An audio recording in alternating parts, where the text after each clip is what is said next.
Hey, I'm Justin. I'm Mariah. And this is Jam's World. Alright, so today we just want to talk about basically millennial experience, like our experience as millennials, and some of the things that are general to our generation as we see it so far. And Mariah's going to start off. Hi, y'all. So basically, I want to start first saying, like, what is a millennial? Basically, a millennial is those born between 1981 and 1996. Actually, the term millennial actually came from, I think, around 1991. That's when it actually coined the term millennial, because technically we're actually generation,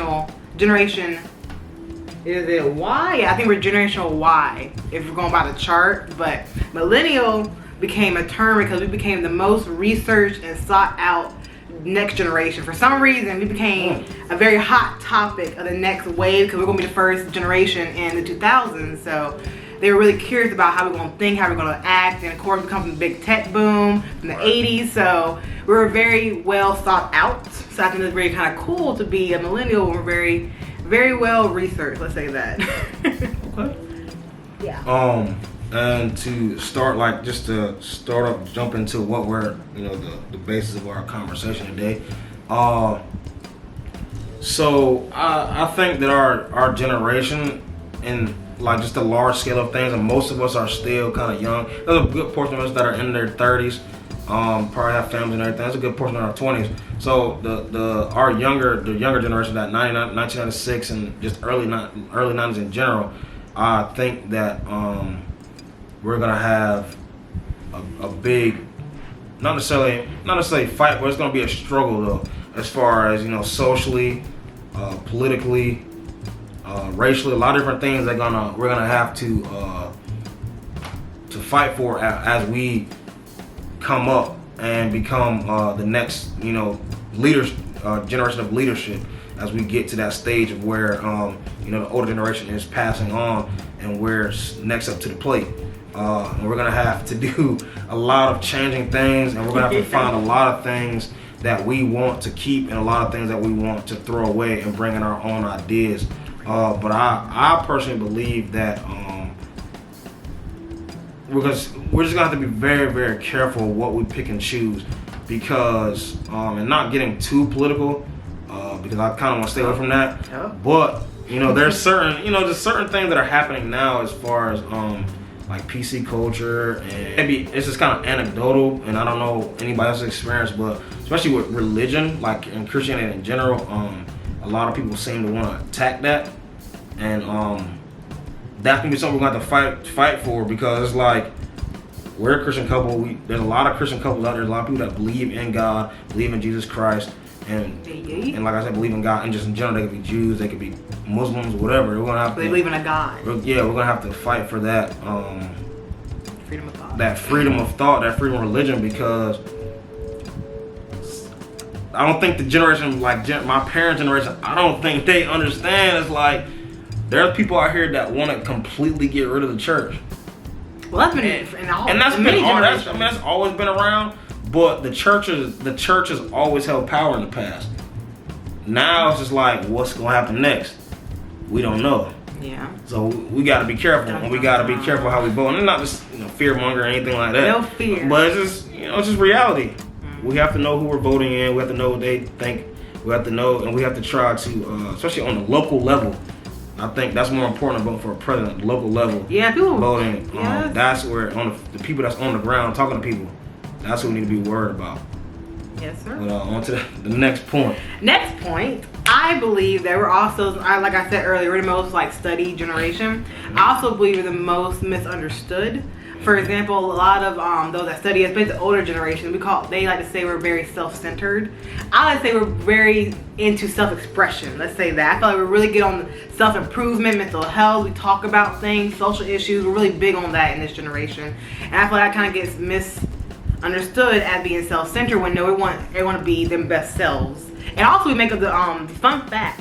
We make up the most of the workforce now. Millennials make up majority of the workforce nowadays, which is kind of cool that those born in the 80s and 90s kind of running things now. Yeah, but like I said, we believe in self-expression, like I said, and self-love, and we truly believe in mental days off. That's like that earlier generation, they didn't care about that. You just go through the stress, you know. But now if you stressed out, you better take a day off, something like that. That's kind of unheard of back in the day, but I think it's kind of interesting when mental health is so important. But we're also the most stressed out generation as well. We don't know how to handle that really well, which I find kind of sad and annoying, but yeah. Also, back in, and we're big on that in this generation. Also, being that we're big on influencers and those that relate to us, that's where we spend more money with bigger brands that kind of say, like, for example, Black Lives Matter. It's only if a company says Black Lives Matter now, we'll give them more money. Even though we're still in debt, you know, we spend a lot of money for some reason, even though we're in debt, which is kind of crazy. We're not really working on the debt. We're trying to just live our best lives now. Oh, you know why? Explain. So, just to say why I said I know why I do that. When I was taking education classes to become a teacher, a while back, I actually had to listen to this TED Talk, and it was talking about why we're spenders. TED Talks. We're literally taught in school to get a job and be spenders. That's what we literally have been taught in school. The school that we are in debt in. Yeah. Not just college. I'm talking about grade school, from kindergarten up till 12. We're being taught to get a job and be spenders. That's what we're taught in school. We're pre-programmed to do that. They start in kindergarten, taking away our creative side. Oh. You know, the most creative by the way. And then they say, hey, get a job, spend a lot of money. And they may not directly say that, but that's what you're being churned in your head every single day you go to school. That's what's being pre-programmed. And then you go out and do that.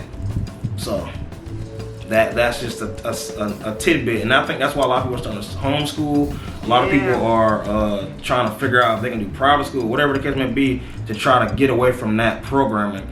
But I think that's such a big institutionalized thing. It's going to be very hard to get away from that, even those situations. So at home, it's going to take.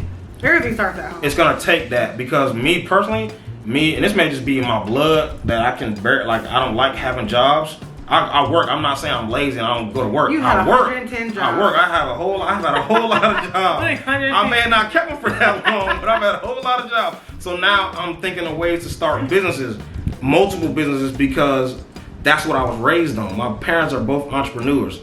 That's all I know. Like, I've worked with my dad on and off for years in his company, more than one of his companies, because that's what I had to do. I was raised like that, so I had no choice, so I did it. My family. So yeah, she works with her family, her parents are business owners. So it's only common that we're gonna start a business, multiple businesses. So multiple. But yeah.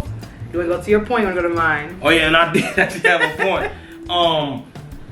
So, and that's another thing about what she was saying about technology stuff. It's like, and I was just saying that before, that it gives us a lot of opportunities, because some of my favorite YouTubers literally all they're doing is playing video games.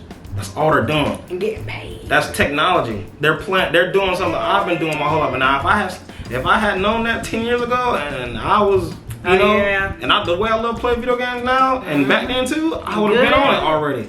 I would have been on it. You don't even have to be good at it. That's the crazy part. Most of the YouTubers I watch are not good at video games. They're just like me.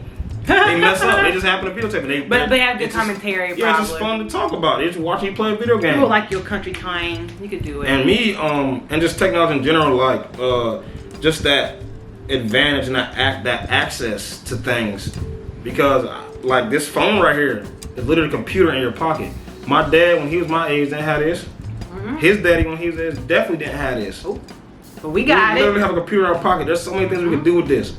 We just gotta figure it out. Also, another random cool fact about millennials: we're also the most racially diverse generation so far, by far actually. And that's why a lot of those views from those born in the 60s and before that, a lot of those views are changing. They're changing very fast. Like, the whole world is flipped now, especially in 2020. A lot of things are changing and changing fast. So I think they're changing fast because we're the most racially diverse and we care about social issues, like big, like even though they don't look like me, care about my issues now, which wasn't a big thing 20, 30 years ago. Everyone stayed in their own lane. My issues are my issues and vice versa. But the world is changing, and I think it's changing really fast. He don't believe that, but I think so. Oh no, it's not that the world isn't changing fast. There's some other stuff that I could talk about in another video about the history of protest. We're not talking about protest. I'm not talking about protest. I'm just saying that goes into that. But I want you guys to just take heed to what we're saying. Yeah, we'll continue the conversation. Yeah, just continue the conversation and realize what we're saying is from our point of view. They're not necessarily facts. They're not necessarily something that you should take a hold of. We're firm believers in praying to God. Pray to God about your purpose, because that's what we have to do, just like everybody else has to do that. Pray to God for your purpose. Have faith in God and in yourself. That's a big thing. I think a lot of people don't realize that, like, to have faith in you. Please give your feedback in the comments. Tell us about your experience as a millennial generation. Even if you're a baby boomer, even if you're Generation X, right? Talk about your experiences. Baby boomers. Let me talk. Generation Z, X, Generation Y, aka millennials, and then Generation Z. Yeah. That's tell us your experiences. Tell us your experience. We want to hear from you guys. We want you to comment. Even if you have any ideas about our next video, tell us something. Do something. All right. We'll catch you guys later. Bye. Peace out.